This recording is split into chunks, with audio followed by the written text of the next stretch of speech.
Hello guys, आपका स्वागत है मेरे यूट्यूब चैनल गरिमा हिंदी एजुकेशन में। आज हम हिंदी साहित्य के कुछ महत्वपूर्ण प्रश्नों को व्याख्या के साथ हल करेंगे। जो आज हम हल करेंगे वो क्वेश्चन हमारे पेपर में कई बार रिपीट कर रहे हैं।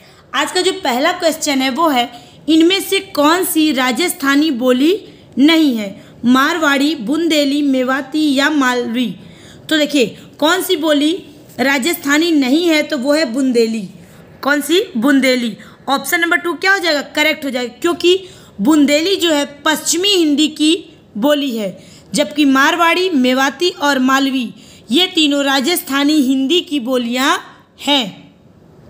तो राइट आंसर क्या होगा? Option number 2। अगला क्वेश्चन है, कर्म शब्द की व्युत्पत्ति किस प्रक्रिया से हुई है?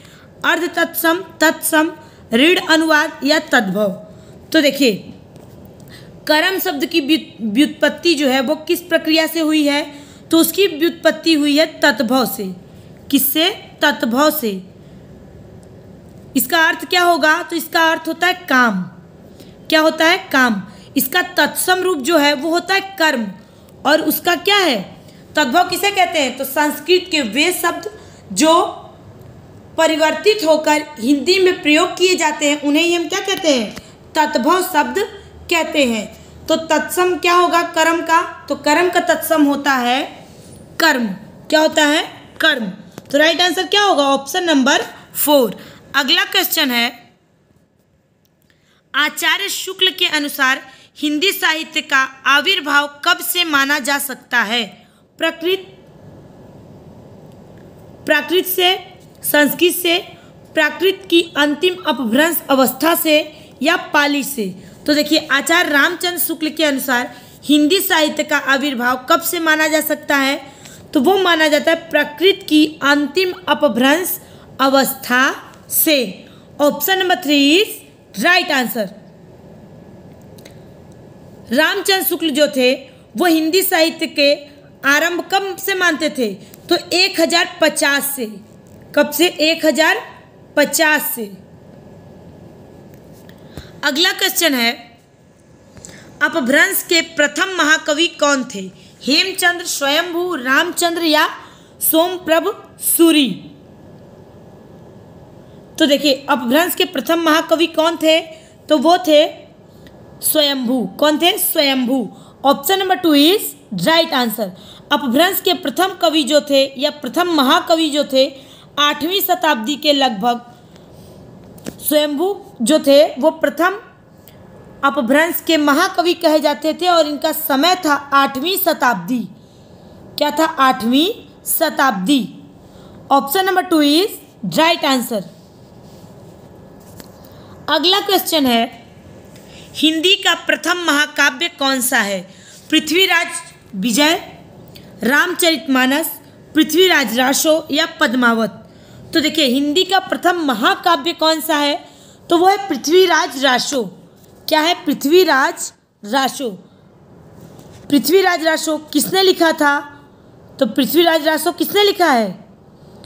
तो उसको लिखे हैं चंद्रबरदाई ने। किसने? चंद्रबरदाई ने। Option number 3 is right answer. Ramcharitmanas किसने लिखा है? तो गोस्वामी तुलसीदास ने। पृथ्वीराज विजय किसने लिखा है? तो जयानक भट्ट ने।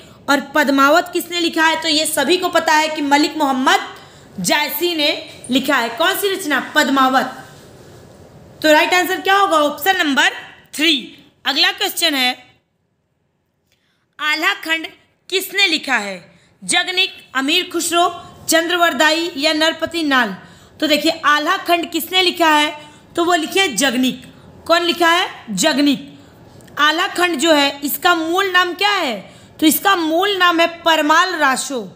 क्या है? परमाल रासो। और 1220 ईस्वी में लिखी गई थी। कौन सी रचना? परमाल रासो। परमाल रासो या आल्हा खंड, ये दोनों क्या है? एक ही रचना है, नाम अलग अलग है। और ये रचना जो है आल्हा खंड जो है ये बरसात ऋतु में गाया जाता है। कब? वर्षा ऋतु में गाया जाता है। ये वीरतापूर्ण क्या है? वीरतापूर्ण गीत है। क्या है? गीत है। अगला क्वेश्चन है, इनमें से हिंदी साहित्य का इतिहास किसने नहीं लिखा है? नगेंद्र, लक्ष्मी सागर वार्ष्णेय, राम कुमार वर्मा या बच्चन सिंह? तो देखिए, हिंदी साहित्य का इतिहास किसने नहीं लिखा है? तो वो है नगेंद्र। कौन है? नगेंद्र। डॉक्टर नगेंद्र ने हिंदी साहित्य का इतिहास का संपादन या लेखन नहीं किया है, जबकि लक्ष्मी सागर वार्ष्णेय, राम कुमार वर्मा और बच्चन सिंह, इन तीनों लोगों ने हिंदी साहित्य के इतिहास के बारे में लिखा है। अगला क्वेश्चन है, 12 बरस लो कुकुर जीवे अरु 13 लो जिए सियार, यह पंक्ति किस रासो काव्य की है? यहाँ क्या रहेगा? किस रासो काव्य की है? खुमार रासो, पृथ्वीराज रासो, हमीर रासो या परमाल रासो? तो देखिए, 12 बरस लो कुकुर जीवे अरु 13 लो जिए सियार, बरस 18 छत्री जीवे आगे जीवन को धिक्कार। ये किसने लिखा है ये पंक्ति? तो ये पंक्ति लिखे हैं, किसने लिखा है? तो ये पंक्ति लिखी है चंद्र बरदाई ने। सॉरी, किसने लिखा है? परमाल रासो ने। परमाल रासो में है ये पंक्ति। और किसने लिखा है? तो जगनिक ने लिखा है। किसने लिखा है? जगनिक ने, जिसको हम आल्हा खंड के नाम से जानते हैं। पृथ्वीराज रासो जो है ये चंद्र बरदाई लिखे हैं। हमीर रासो किसने लिखा है? तो सांगधर ने लिखा है। और खुमार रासो किसने लिखा है? तो दलपति विजय ने लिखा है। अगला क्वेश्चन है, हिंदी का पहला दैनिक समाचार पत्र कौन सा था? बंगदर्शन, समाचार सुधाकर्षण, उदंड मार्तंड, भारत मित्र? तो हिंदी का पहला दैनिक समाचार पत्र कौन सा था? तो कौन सा था? समाचार सुधा वर्षण। कौन था? समाचार सुधा वर्षण। समाचार सुधा वर्षण जो था ये हिंदी का क्या है? दैनिक समाचार पत्र है। क्या है? दैनिक समाचार पत्र। हमसे क्या पूछा था? दैनिक समाचार पत्र। अगर हमसे पूछता कि हिंदी का प्रथम समाचार पत्र कौन था, अगर दैनिक नहीं दिया होता तो क्या होता आंसर? तो वो होता उतंड मार्तंड या उदंत मार्तंड। लेकिन हमसे क्या पूछा है? हिंदी का पहला दैनिक समाचार पत्र। तो दैनिक समाचार पत्र का मतलब क्या होता है? प्रतिदिन। तो वो है समाचार सुधाकर्षण। ऑप्शन नंबर 2 क्या है? करेक्ट है। अगला क्वेश्चन है, अमी हलाहल मद भरे श्वेत श्याम रत्नार, इन काव्य पंक्तियों के कवि कौन हैं? बिहारी, रसलीन, घनानंद या मतीराम? तो देखिए, अमी हलाहल मद भरे श्वेत श्याम रत्नार, जियत मरत झुकी झुकी परत जे ही चितवन एक बार, इन पंक्ति की रचना किसने किया है? तो इस पंक्ति की रचना की है रसलीन। किसने किया है? रसलीन। ऑप्शन नंबर क्या हो जाएगा? 2 इज राइट आंसर। अगला क्वेश्चन है, इनमें से किस कवि ने दक्षिण ग्रंथ नहीं लिखा है? इनमें से किस कवि ने लक्षण ग्रंथ, क्या रहेगा? लक्षण ग्रंथ नहीं लिखा है। देव, पद्माकर, भूषण या बिहारी? तो इनमें से किसने लक्षण ग्रंथ नहीं लिखा है? तो वो है बिहारी। बिहारी जो थे उन्होंने लक्षण ग्रंथ नहीं लिखा था। देव, पद्माकर और भूषण, इन तीनों लोगों ने क्या लिखा है? लक्षण ग्रंथ लिखा है। अगला क्वेश्चन है, बरबे नायिका भेद का रचनाकार कौन है? रहीम, रसलीन, बिहारी या मतीराम? तो बरबे नायिका भेद के रचनाकार कौन है? तो वो है रहीम। कौन है? रहीम। कब लिखा था? तो 1510 से 1515 तक इसका क्या हुआ था? प्रकाशन वर्ष है। लिखा किसने है? तो रहीम दास ने। Option number 1 is right answer. अगला क्वेश्चन है, इनमें से कौन वैष्णव भक्ति का आचार्य नहीं है? वल्लभाचार्य, मध्वाचार्य, शंकराचार्य या रामानुजाचार्य? तो इनमें से कौन वैष्णव भक्ति का आचार्य नहीं है? तो वो है शंकराचार्य। शंकराचार्य जो थे अद्वैतवाद से संबंधित आचार्य हैं। ये वैष्णव भक्ति के आचार्य नहीं है। Option number 3 is right answer. अगला क्वेश्चन है, इनमें से काशी नागरी प्रचारिणी सभा के संस्थापक में कौन नहीं है?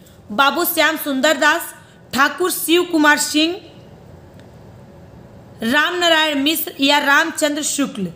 तो देखिए, इनमें से काशी नागरी प्रचारिणी सभा के संस्थापकों में कौन नहीं है?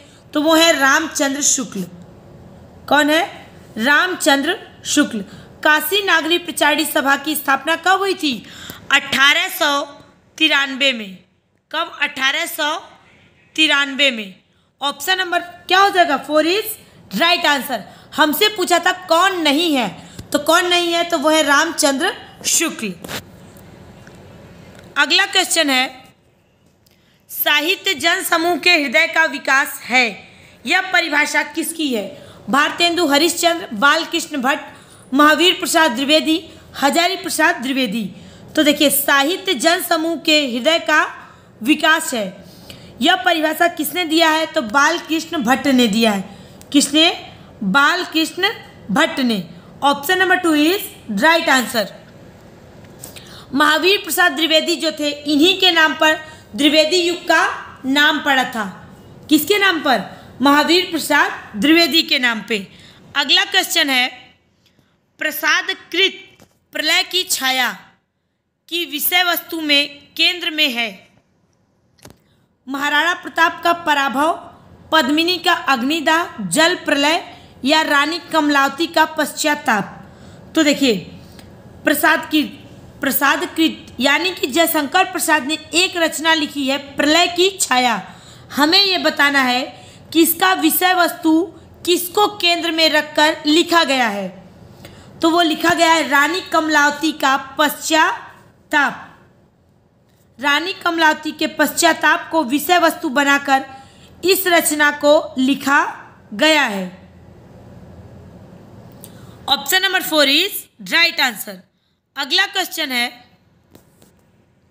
निम्नलिखित में से कौन सी रचना उपन्यास नहीं है?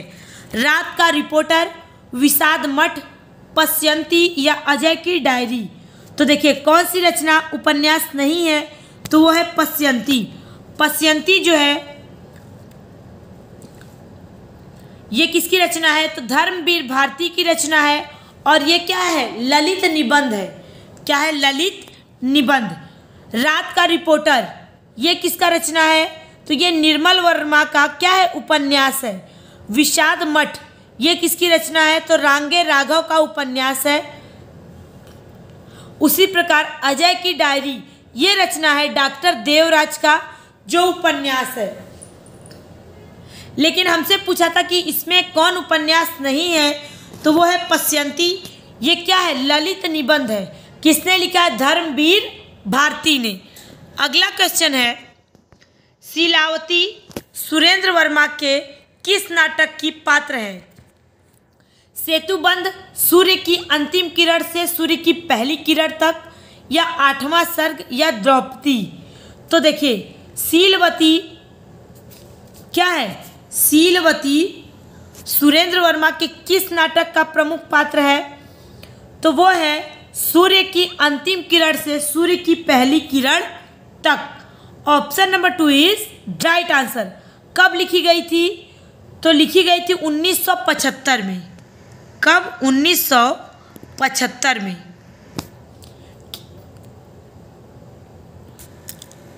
अगला क्वेश्चन है, प्रयोगवाद को बैठे ठाले का धंधा किस आलोचक ने कहा है? नंद दुलारे वाजपेयी, रामविलास शर्मा, शिवदान सिंह चौहान या नामवर सिंह।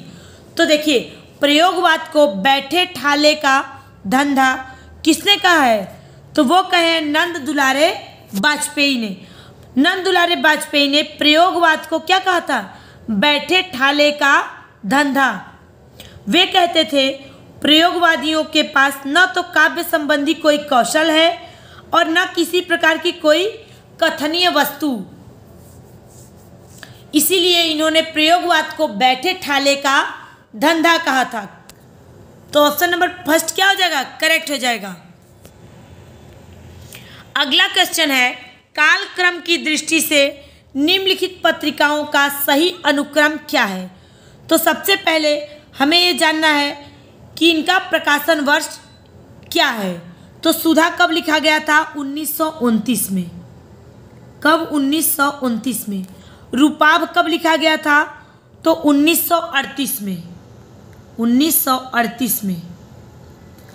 कृति कब लिखी गई थी, 1958 में। 1958 में। हिंदी प्रदीप कब लिखा गया था, 1877 में। तो सबसे पहले क्या आएगा कालक्रम की दृष्टि से, हिंदी प्रदीप। तो उसके बाद आएगा सुधा 1929। उसके बाद आएगा क्या आएगा, रूपाभ 1938। और उसके बाद आएगा कृति 1958। तो राइट आंसर क्या होगा, option number first. Hindi Pradeep किसने लिखा है, तो बालकृष्ण भट्ट ने लिखा है। सुधा किसने लिखा है, तो उसको लिखे हैं दुलारे लाल भार्गव। रूपाभ किसने लिखा है, तो सुमित्रा नंदन पंत ने। नरेश मेहता ने लिखा है कृति। कृति किसकी रचना है, तो नरेश मेहता की। Option number 2 is right answer. ये रहा हमारा आज का क्वेश्चन। मुझे उम्मीद है सभी लोग समझ में आया होगा। सभी लोग ध्यान से देखें। Thank you so much.